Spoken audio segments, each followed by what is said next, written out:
الحمد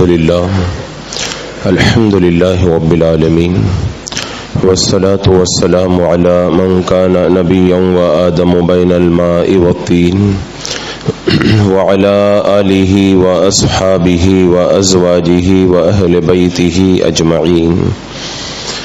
أما بعد فأعوذ بالله من الشيطان الرجيم.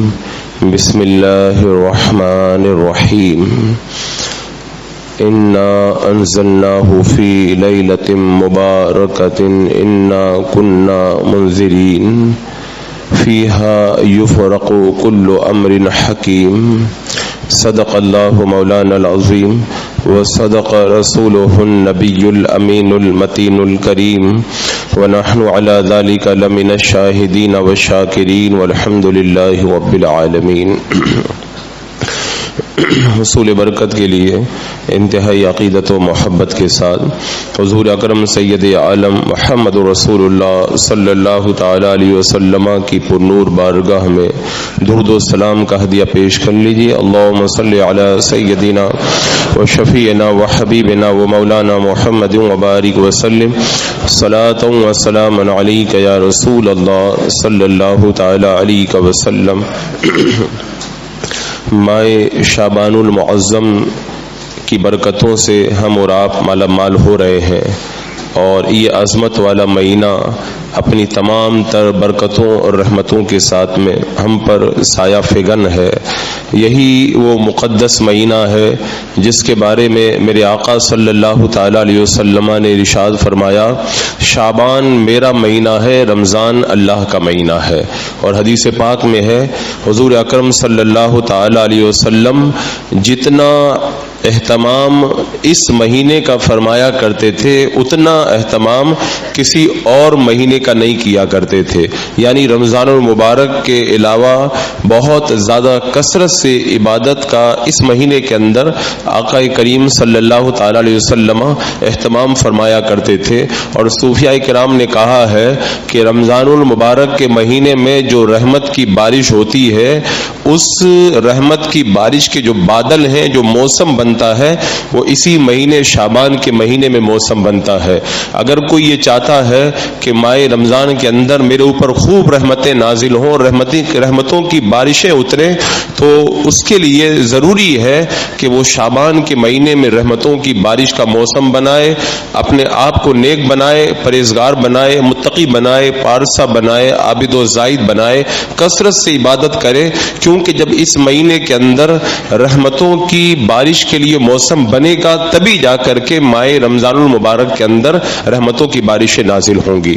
اور پھر آنے والا منگل کا دن 14 شعبان المعظم کا مقدس دن ہے، جو دن گزار کر کے رات میں آنے والی رات شب براءت ہے. اور پھر اگلا دن 15 شعبان المعظم کا مقدس دن ہے. اب چونکہ جو حضرات کچھ معلومات رکھتے ہیں وہ اپنے طور پر شب برات سے پہلے اور بعد کے دن کو گزارنے کی کوشش کرتے ہیں، لیکن جنہیں دینی معلومات پورے طور پر نہیں رہتی ہے وہ پریشان رہتے ہیں کہ کیسے ہم لوگ شب برات منائیں، شب برات کو کیسے گزاریں، کیسے اس رات کے اندر عبادت کریں. تو میں چاہوں گا کہ آج کی اس محفل کے اندر شب برات کا استقبال کیسے کیا جائے اور پھر شب برات کو کیسے گزارا جائے اور آنے والے دن کے لیے کیا اہتمام کیا جائے، اس حوالے سے کچھ باتیں آپ کے سامنے رکھوں تاکہ اسی کی روشنی کے اندر آپ اپنا پورا شیڈول بنائیں اور اسی اعتبار سے اپنے پورے دن اور رات کو آپ حضرات گزارنے کی کوشش کریں.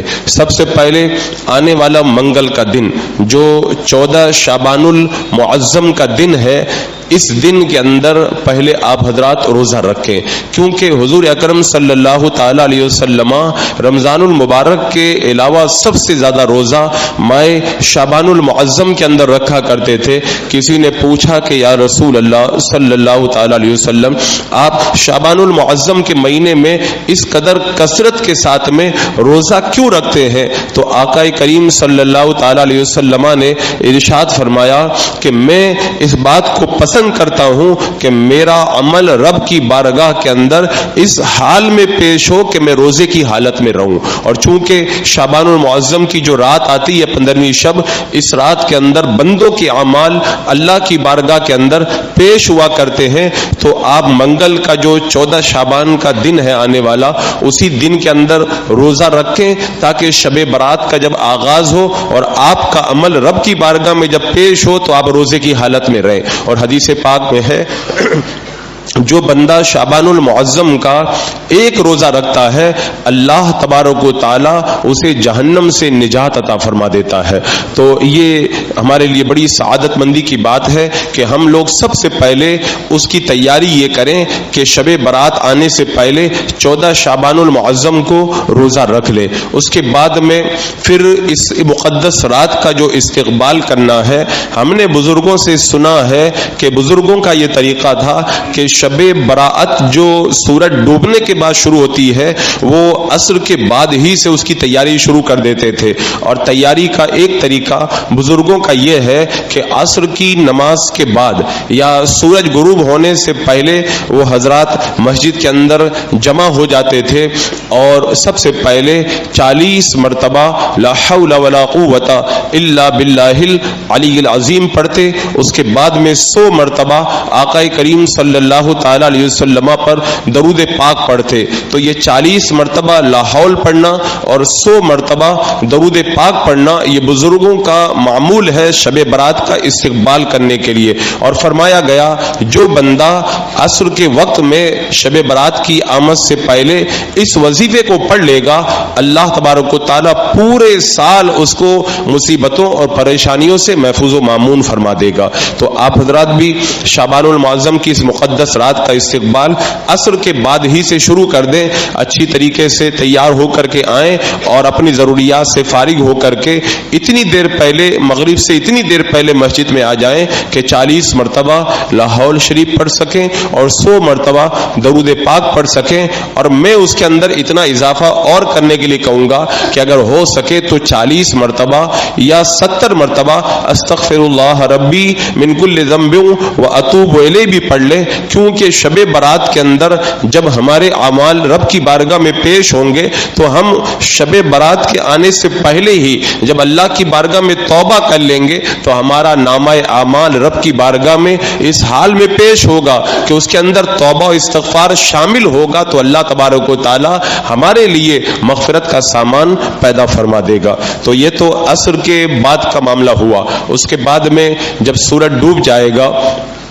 اور مغرب کی نماز ہوگی، اور آپ کو پتہ ہی ہے حدیث پاک میں نے کتنی مرتبہ آپ کے سامنے رکھی کہ جب 15ویں شعبان کے اندر سورج ڈوب جاتا ہے، سورج ڈوبنے سے لے کر کے صبح صادق تک اللہ کی رحمتیں آواز دیتی ہیں اور آسمان دنیا پر اللہ کی رحمتیں تجلی فرماتی ہیں. اور یہ کہا جاتا ہے کوئی مغفرت کا طلبگار میں اس کی مغفرت کر دوں، ہے کوئی کچھ مانگنے والا اس کو میں عطا کر دوں، ہے کوئی پریشانی کے اندر مبتلا اس کی پریشانی کو میں دور کر دوں، ہے کوئی رزق کو طلب کرنے والا اسے میں روزی عطا فرماؤں، ہے کوئی یعنی بار بار رب کی رحمتیں یہ صدا دیتی ہیں. تو جیسے ہی منگل کے دن مغرب کی نماز یعنی جب سورج ڈوب جائے تو اسی وقت سے اللہ کی رحمتیں جب اترنا شروع ہو جائیں گی. اور حدیث پاک میں آیا کہ اس دن اللہ تبارک و تعالی آسمان دنیا پر تجلی فرماتا ہے اور اس رات کے اندر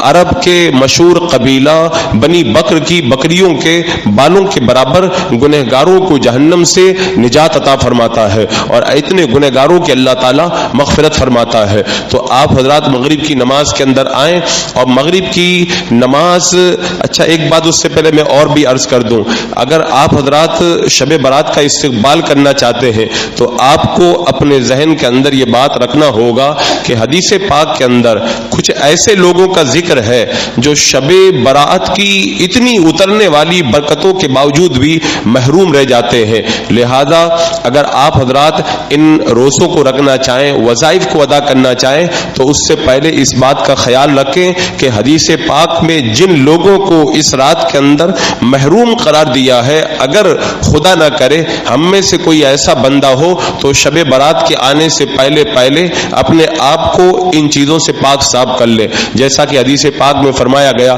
اس رات کے اندر جو محروم رہتا ہے ان میں سے ایک تو وہ بندہ جو والدین کا نافرمان ہے, تو اگر کسی کے ماں باپ اس سے ناراض ہیں تو شب برات کے آنے سے پہلے اپنے والد محترم کو, اپنی والدہ محترمہ کو راضی کر لیں, چاہے معافی مانگ کر کے راضی کریں. اگر وہ آپ سے کچھ طلب کر رہے ہیں تو ان کو دے کر کے راضی کر لیں. اگر ابھی نہیں دے سکتے تو ان سے وعدہ کر لیں میں آپ کو یہ چیز دوں گا, اس طرح وعدہ کر کے ان کو راضی کر لیں, ان کے پاؤں پکڑ کے ان کو راضی کر لیں. کسی بھی طریقے سے آپ حضرات اپنے والدین کو راضی کر لیں, کیونکہ اگر آپ کے والدین آپ سے ناراض ہیں اور آپ ان کی نافرمانی کر چکے ہیں تو پھر شب برات کی برکتیں آپ کو میسر نہیں آئیں گی. دوسرے نمبر پر معاذ اللہ اگر کوئی سود کی لعنت میں گرفتار ہے اور اس بلا میں گرفتار ہے, وہ سود کھانے سے توبہ کر لے تاکہ اس رات کی برکتوں سے مالا مال ہو, کیونکہ سود کا ایک پیسہ کھانا یہ 36 مرتبہ زنا کرنے سے بھی زیادہ سخت برا ہے.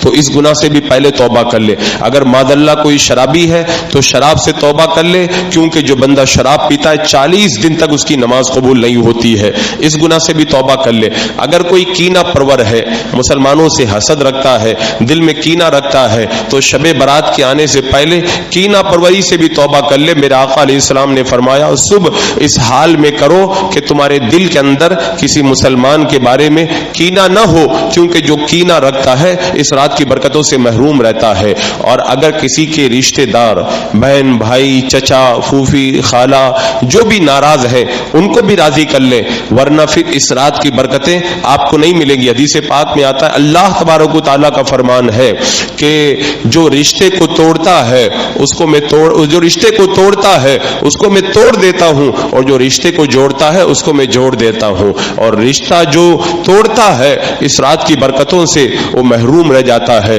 اسی طرح اور بھی کچھ ایسے لوگ ہیں جو اس رات کی برکتوں سے محروم رہتے ہیں. لہذا اگر آپ حضرات شب برات کی تیاری کرنا چاہتے ہیں, والدین کو راضی کریں, شراب پینے سے توبہ کریں, سود کھانے سے توبہ کریں, اور اگر جو ہے وہ کینہ آپ کے دل میں کسی کے بارے میں ہے کینہ پروری سے توبہ کریں. رشتے اگر آپ کے کٹے ہوئے ہیں رشتوں کو جوڑیں. اور ایک اور ضروری بات, اس رات کی برکتوں سے اگر مالا مال ہونا ہے, آپ کے ذمے اگر کسی کا حق باقی ہے اس کا حق ادا کر دیں. آپ کے ذمے اگر نماز قضا باقی ہے تو ان کو ادا کریں, اور اللہ کی بارگاہ کے اندر پہلے سے توبہ کر کے تیاری کر لیں. جب پورے طور پر آپ اس طریقے سے تیار ہو جائیں, پھر شب برات کی برکتوں کو لینے کے لیے رب کی بارگاہ میں حاضر ہوں گے تو اللہ تبارک و تعالیٰ اس رات کی برکتوں سے آپ کو مالا مال فرما دے گا. ایک بات اور یہ بھی یاد رکھیں, توبہ کا یہ مطلب نہیں ہے اے اللہ میں تیری بارگاہ میں توبہ کرتا ہوں, نہیں, توبہ کا مطلب یہ ہے کہ اگر کسی کا مال دبایا ہے تو اس کو مال بھی واپس کیا جائے, اگر کسی کا دل دکایا ہے اس سے معافی مانگی جائے, اگر نمازیں وغیرہ قضا ہیں ان کو ادا کیا جائے, اس کے بعد میں کہا جائے اللہ میں تیری بارگاہ کے اندر توبہ کرتا ہوں. یہ توبہ کا مطلب ہے. تو شب براءت کے آنے سے پہلے توبہ کر لیں, اور اس کے بعد جو میں نے بتایا روزہ رکھیں, اور پھر عصر کے بعد جو وظیفہ بتایا اسے پڑھیں, پھر مغرب کی نماز کے اندر حاضر ہوں. جب مغرب کی نماز مکمل ہو جائے اس کے بعد میں انشاءاللہ حسب دستور جو نوافل یہاں پر فردن ادا کیے جاتے ہیں ان کو ادا کیا جائے گا. یہاں پر بھی ایک بات ذہن میں رکھیں, میں جتنی بھی عبادت بتاؤں گا نفلی عبادت, یہ نفلی عبادت ان لوگوں کے لیے ہے جن کے ذمے کوئی فرض باقی نہیں ہے. اگر کسی کے ذمے فرض نماز یا کوئی فریضہ باقی ہے تو وہ نفل پڑھنے کے بجائے اپنے فرائض کو ادا کرے, اس لیے کہ فرض نماز ایک رکعت ادا کرنا کروڑوں نفل نماز پڑھنے سے زیادہ بہتر ہے. اور اگر کسی کے ذمے زکوٰۃ کا ایک پیسہ باقی ہے تو اپنی فرض زکوٰۃ کا 1 روپیہ دے دینا یہ اربوں خربوں نفلی صدقہ کرنے کرنے سے بھی زیادہ بہتر ہے، کیونکہ اللہ کی بارگاہ کے اندر جو فرض کی اہمیت ہے وہ کسی اور عبادت کی نہیں ہے۔ تو جو بھی میں ابھی بیان کروں گا یہ ان لوگوں کے لیے ہے جو نوافل ادا کرنا چاہتے ہیں، پہلے فرائض سے فارغ ہو چکے ہیں، لیکن اگر فرائض آپ کے ذمے باقی ہیں پہلے آپ فرائض ادا کریں، اور اگر فرائض مکمل ہیں تو پھر مغرب کی نماز کے بعد میں سب سے پہلے یہاں پر فراغت نماز کے بعد میں 6 رکعتیں حسب دستور پڑھی جائیں گی۔ یہ 2 رکعت کر کے 6 رکعتیں پڑھی جاتی ہیں، اور ان کی نیت جیسے عام دنوں میں کرتے ہیں ویسے ہی کرنا ہے، 2 رکعت نماز نفل کی نیت، اور جیسے اور دنوں میں نماز پڑھتے ہیں ایسے ہی پڑھنا ہے۔ فرق صرف اتنا ہے کہ 2 رکعت پڑھ کے جب آپ سلام پھیر دیں تو 1 مرتبہ سورہ یاسین پڑھنا ہے، پھر 2 رکعت پڑھ کے سلام پھیر دیں، پھر سورہ یاسین پڑھنا ہے، پھر 2 رکعت پڑھ کے سلام پھیر دیں، پھر سورہ یاسین پڑھنا ہے۔ اگر کسی کو سورہ یاسین یاد نہ ہو تو ہر 2 رکعت کے بعد میں وہ اگر چاہے تو 21 مرتبہ قل واللہ شریف پڑھ سکتا ہے۔ اور دوسری بات یہ ہے ہر 2 رکعت کے بعد میں اللہ کی بارگاہ میں دعا کرنی ہے۔ پہلے جب 2 رکعت پڑھیں گے 21 بار قل واللہ شریف پڑھ لیں گے، دعا کریں گے اللہ ان نماز کی برکت سے تو مجھے بھلائی کے ساتھ لمبی عمر عطا فرما۔ پھر 2 رکعت پڑھیں گے 21 مرتبہ قل واللہ شریف پڑھ لیں گے، اللہ کی بارگاہ میں دعا کریں گے اے اللہ اس نماز کی برکت سے تو مجھے بلاؤں سے محفوظ و مامون فرما۔ اس کے بعد میں پھر 2 رکعت پڑھیں گے اور پھر قل واللہ شریف سے فارغ ہو جائیں گے، پھر اللہ کی بارگاہ میں دعا کریں گے اے اللہ مجھے تو اس نماز کی برکت سے مخلوق کا محتاج مت بنا، اپنا محتاج بنا، یعنی تو اپنی بارگاہ سے مجھے خوب روزی عطا فرما۔ یہ اس طریقے سے 6 نمازیں جب ادا کر لیں گے اس کے بعد میں دعائے نصف شعبان انشاءاللہ ہم لوگ سب مل کر کے پڑھیں گے، پھر دعا ہوگی، آپ حضرات اپنی ضروریات سے فارغ ہو جائیں گے۔ اس کے بعد میں عشاء کی نماز کے اندر آپ حضرات حاضر ہوں گے۔ اب یہاں سے آپ کو شب بیداری کرنی ہے۔ حدیث پاک میں آتا ہے جو بندہ 4 راتوں کے اندر جاگ کر کے عبادت کرتا ہے اللہ تبارک و تعالیٰ کی رحمتوں سے مالا مال ہو جاتا ہے۔ اس میں سے عید کی رات، بقرعید کی راتیں اور شب برات۔ اور ایک حدیث پاک میں آیا جو بندہ 5 راتوں میں عبادت کرتا ہے وہ اللہ تبارک و تعالیٰ اس کے دل کو زندہ کر دے گا جس دن اور لوگوں کے دل مردہ ہوں گے۔ ایک عرفہ کی رات، ایک شب برات اور ایک عید کی رات اور بقرعید کی راتیں۔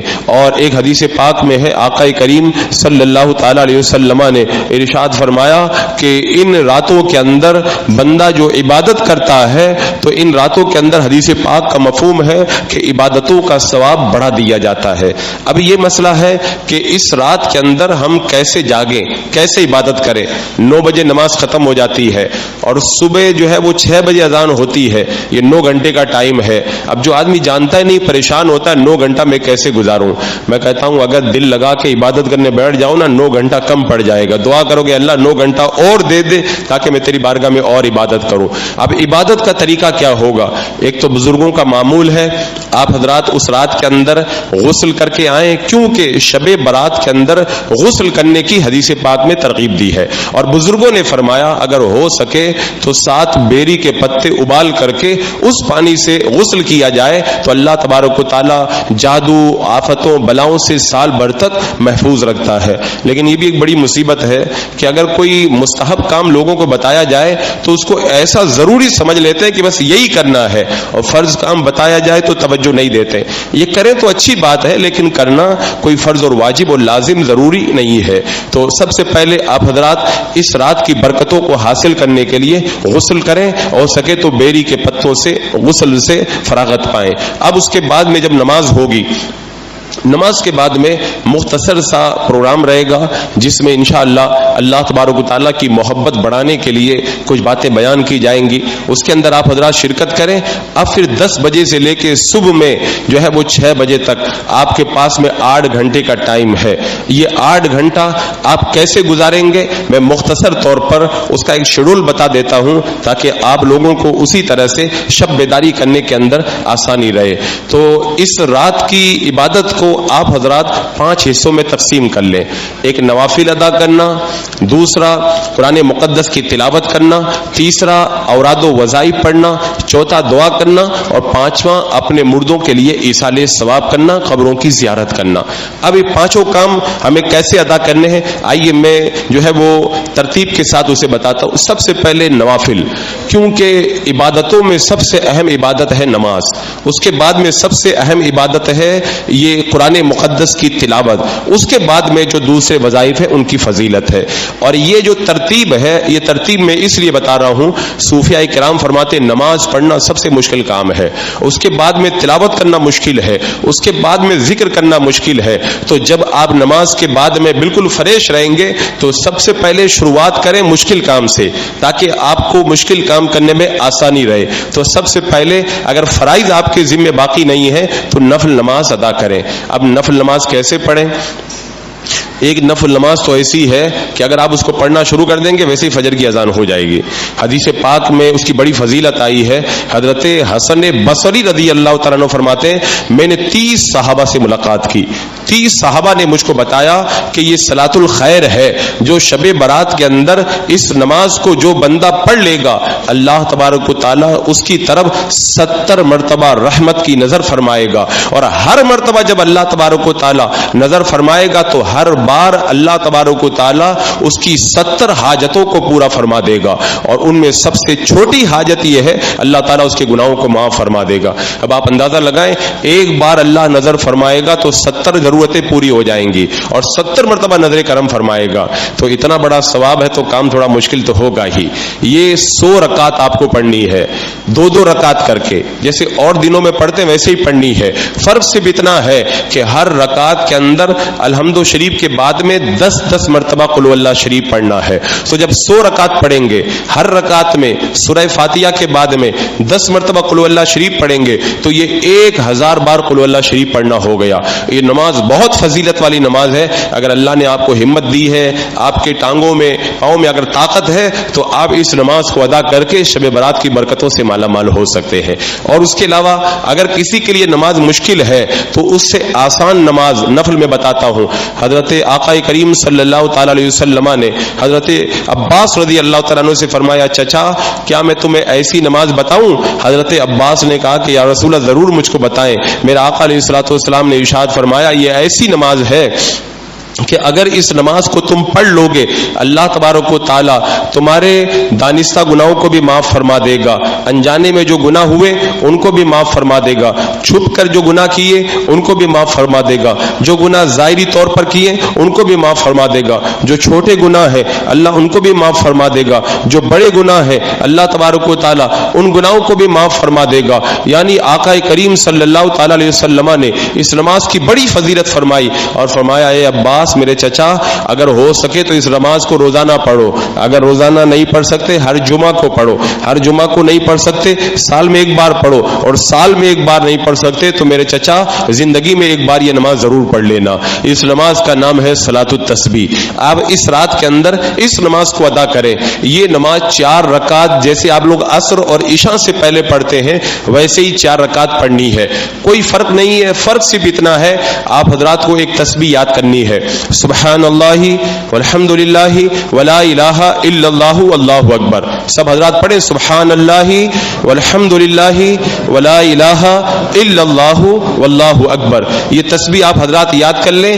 4 رکعتوں میں یہ تسبیح آپ کو جو ہے وہ 300 بار پڑھنی ہے. تو ایک رکعت میں 75 بار تو 4 رکعت میں ہو جائے گی 300 بار. اب اس تسبیح کو 4 رکعتوں میں کیسے پڑھنا ہے؟ سب سے پہلے اللہ اکبر کہہ کر کے آپ حضرات نیت باندھیں، سبحانک اللہ پڑھیں، اس کے بعد میں یہ تسبیح 15 بار پڑھ لیں، الحمد شریف پڑھیں، پھر سورہ ملائیں، پھر اس تسبیح کو 10 بار پڑھ لیں، پھر رکوع میں جائیں سبحان ربی العظیم پڑھیں، اس تسبیح کو پھر 10 بار پڑھ لیں، سمیع اللہ لمن حمیدہ ربنا لک الحمد کہہ کر کے کھڑے ہوں، اس تسبیح کو پھر 10 بار پڑھ لیں، سجدے میں جائیں سبحان ربی الاعلی پڑھیں، اس تسبیح کو پھر 10 بار پڑھ لیں، اللہ اکبر کہہ کر کے بیٹھ جائیں، پھر اس تسبیح کو 10 بار پڑھ لیں، پھر اللہ اکبر کہہ کر کے سجدے میں جائیں سبحان ربی الاعلی پڑھیں، پھر اس تسبیح کو 10 بار پڑھ لیں. یہ 75 بار ہو گیا.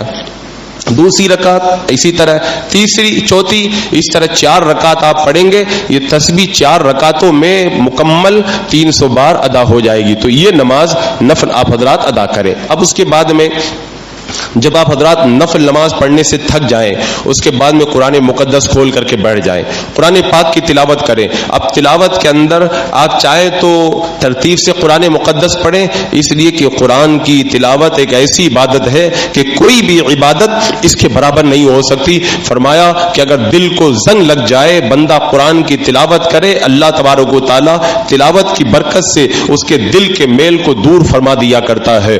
اور فرمایا گیا کہ جو بندہ قرآن کی تلاوت کرے گا, جب قبر میں جائے گا, قبر میں گھبرائے گا تو قرآن اس کا دل بہلانے کے لیے آئے گا. میدان محشر میں جب پریشان ہوگا, اللہ کی بارگاہ میں قرآن مقدس اس کی شفاعت کے لیے آئے گا. اور قرآن مقدس کی تلاوت ایک ایسا وظیفہ ہے.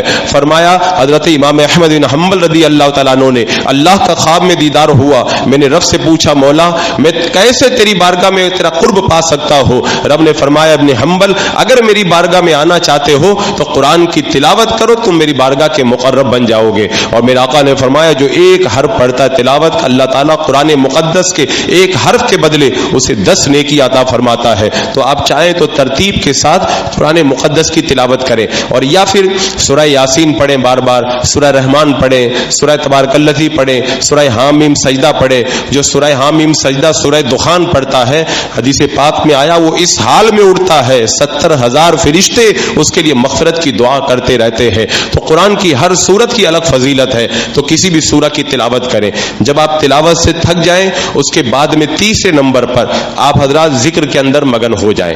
ذکر کیسے کریں؟ تو ذکر کے اندر سب سے افضل ذکر جو ہے, افضل الذکر لا الہ الا اللہ. میرا آقا علیہ السلام نے فرمایا سب سے بہتر ذکر ہے لا الہ الا اللہ محمد رسول اللہ. تو آپ اس کو پڑھیں.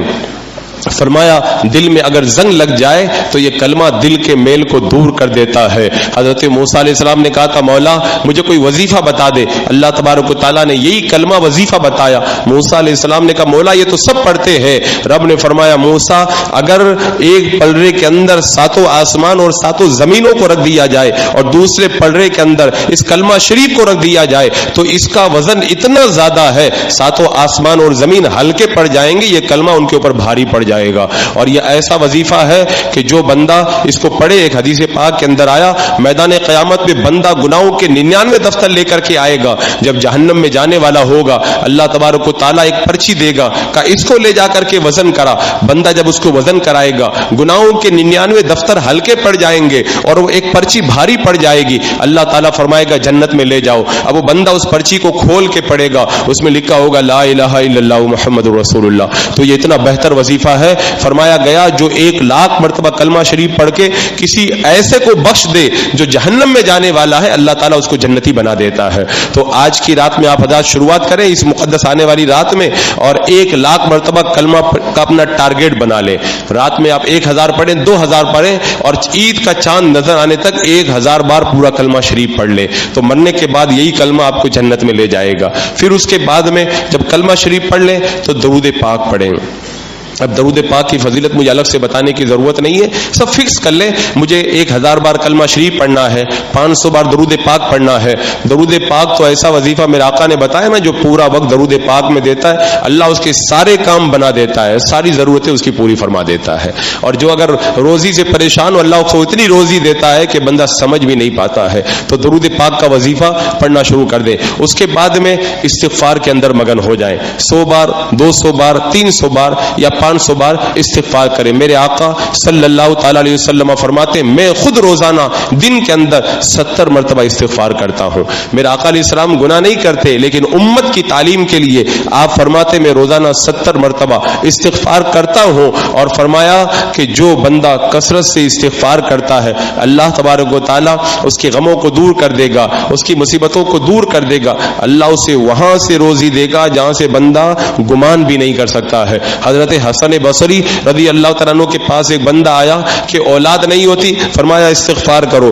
دوسرا آیا کہنے لگا کہ کھیتی باڑی نہیں ہوتی، فرمایا استغفار کرو۔ تیسرا آیا روزی کے اندر تنگی ہے، فرمایا استغفار کرو۔ چوتھا آیا کہ اولاد نہیں ہوتی، فرمایا استغفار کرو۔ کسی نے کہا کہ یہ پریشان ہے، آپ سب کو استغفار بتا رہے ہیں۔ کہا میں نہیں بتا رہا، خود اللہ تبارک و تعالیٰ نے بتایا ہے۔ اللہ تبارک و تعالیٰ قرآن پاک میں فرماتا ہے فَقُلْتُ اسْتَغْفِرُوا رَبَّكُمْ إِنَّهُ كَانَ غَفَّارًا يُرْسِلِ السَّمَاءَ عَلَيْكُمْ مِدْرَارًا وَيُمْدِدْكُمْ بِأَمْوَالٍ وَبَنِينَ وَيَجْعَلْ لَكُمْ جَنَّاتٍ وَيَجْعَلْ لَكُمْ أَنْهَارًا۔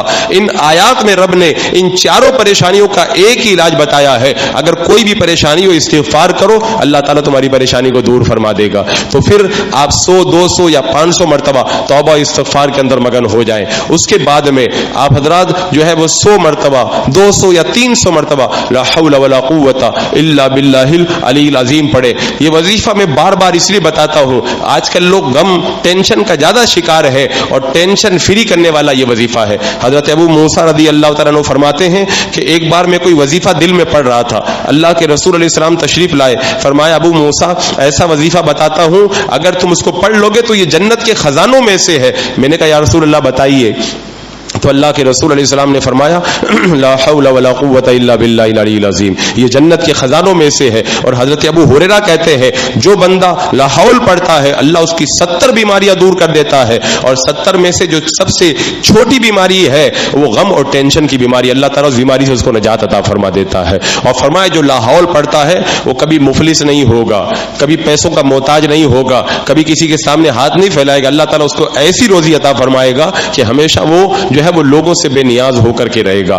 یہ تسبیح پڑھ لی، اس کے بعد میں 100 بار 200 بار یا 500 بار اللہ کی تسبیح اور حمد بیان کرے۔ فرمایا گیا الحمدللہ جو بندہ کہتا ہے میزان بھر دیا جاتا ہے، اور سبحان اللہ والحمدللہ کہتا ہے تو اللہ تبارک و تعالی زمین و آسمان بھر کے اس بندے کو اجر و ثواب عطا فرماتا ہے۔ اور یہ ایسی تسبیح فرمایا سبحان اللہ وبحمدہ، جو بندہ اس تسبیح کو 100 بار پڑھے اگر سمندر کے جھاگ کے برابر بھی اس کے گناہ ہو اللہ تعالیٰ ان کو معاف فرما دیتا ہے۔ ایک صحابی آئے کہ یا رسول اللہ بہت غریب ہوں، پیسہ کہیں سے نہیں آتا، محتاج ہوں۔ میرے آقا نے فرمایا فرشتوں والی تسبیح کیوں نہیں پڑھتے؟ کہا یا رسول اللہ کون سی تسبیح؟ میرے آقا نے فرمایا 100 بار پڑھ لیا کرو سبحان اللہ وبحمدہ، سبحان اللہ العظیم وبحمدہ استغفر اللہ۔ ان صحابی نے جب پڑھا تو اللہ نے اتنی روزی دی کہ گھر میں رکھنے کی جگہ باقی نہیں رہ گئی۔ تو یہ تسبیح بہت بڑا وظیفہ ہے، کثرت سے چاہے تو آپ سبحان اللہ پڑھیں، الحمدللہ پڑھیں، یا سبحان اللہ وبحمدہ پڑھیں، تو جو بھی تسبیح آپ پڑھ سکتے ہیں پڑھیں۔ میرے خیال سے بہتر یہ رہے گا زیادہ سے زیادہ تسبیح کے اندر سبحان اللہ والحمدللہ ولا الہ الا اللہ واللہ اکبر یہ تسبیح پڑھے تاکہ اس کے اندر سارا وظیفہ جو ہے وہ جمع ہو جائے۔ اور جب اس تسبیح سے بھی آپ حضرات فارغ ہو جائیں تو تھک جائیں تو چوتھے نمبر پر وظیفہ ہے آپ حضرات جو کریں دعا، اللہ کی بارگاہ میں پھر دعا کے اندر مگن ہو جائیں۔ اب دعا کیسے کریں؟ بہت سارے لوگ کہتے ہیں دعا کرتے قبول نہیں ہوتی۔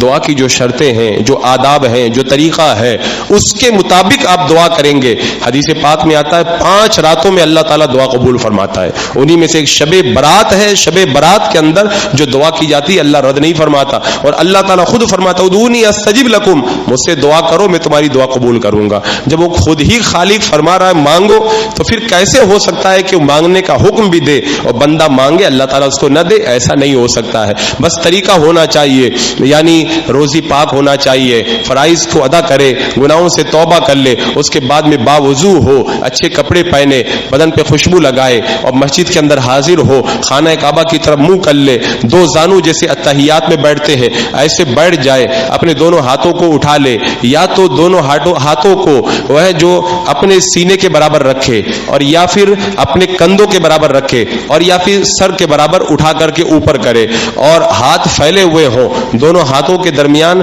کچھ کشادگی ہو، اور اس کے بعد میں اللہ تبارک و تعالیٰ کی بارگاہ میں جب دعا شروع کرے پہلے اللہ کی تسبیح کرے، اللہ کی تعریف کرے، سبحان اللہ وبحمدہ پڑھے، الحمدللہ حمدن کثیرا مبارکہ پڑھے، یہ سب پڑھ لے، درود پاک پڑھے، اور درود پاک پڑھنے کے بعد میں 3 مرتبہ کہے یا رب العالمین یا رب العالمین یا رب العالمین، پھر 5 مرتبہ کہے یا ربنا یا ربنا یا ربنا، اس کے بعد میں دعا کی شروعات کرے.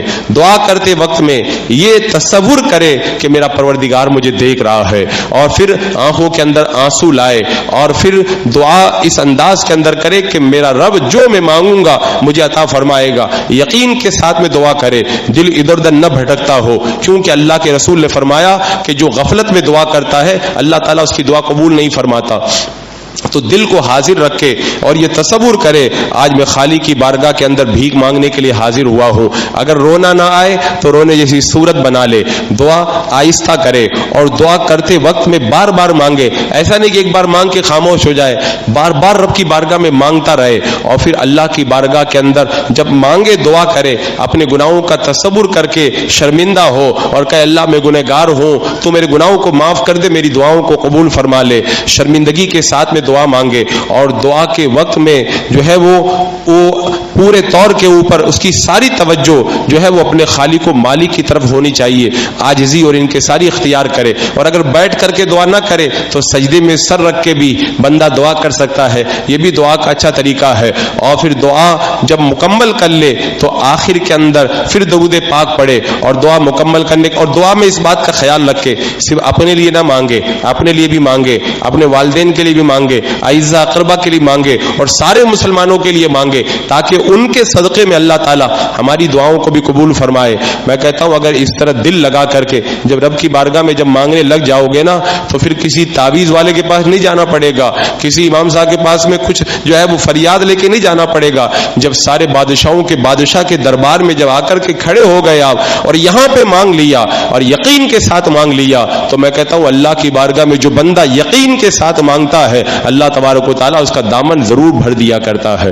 پھر دعا میں مگن ہو جائیں، اور پھر اگر اس کے بعد میں اگر کچھ تھکان محسوس ہو تو آپ حضرات چاہیں تو دوبارہ تازہ وضو بنا لیں، چائے وغیرہ پی کر کے فراغت حاصل کر لیں. اور اگر نیند آ رہی ہے تو نیند اگر دور نہ ہو رہی ہو تو تھوڑی دیر تک لیٹ جائیں، 10-15 منٹ کے لیے کمر سیدھی کر لیں. اس کے بعد میں پھر اسی طرح ترتیب کے ساتھ میں ان اوراد و وظائف میں مگن ہو جائیں. اور پھر اگر ہو سکے تو پہلے یا بعد میں اپنے مرحومین کی قبروں پہ جائیں، ایصال ثواب کریں.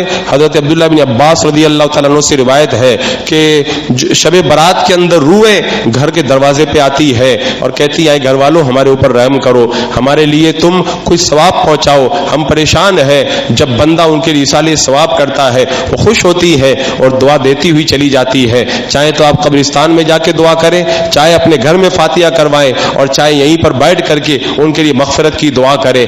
کیونکہ اس رات کے اندر اللہ کے رسول صلی اللہ تعالی علیہ وسلم قبرستان میں تشریف لے گئے تھے. تو اس رات میں قبرستان میں جانا یہ آقا کریم صلی اللہ تعالی علیہ وسلم کی سنت کریمہ ہے. تو اس طرح پوری رات آپ کو گزارنی ہے، اور اس کے بعد میں بھی اگر وقت بچ جائے، رات ختم نہ ہو، تو پھر کثرت سے آپ حضرات یہ وظیفہ پڑھیں، یا حی یا قیوم برحمتک استغیث، یا حی یا قیوم برحمتک استغیث.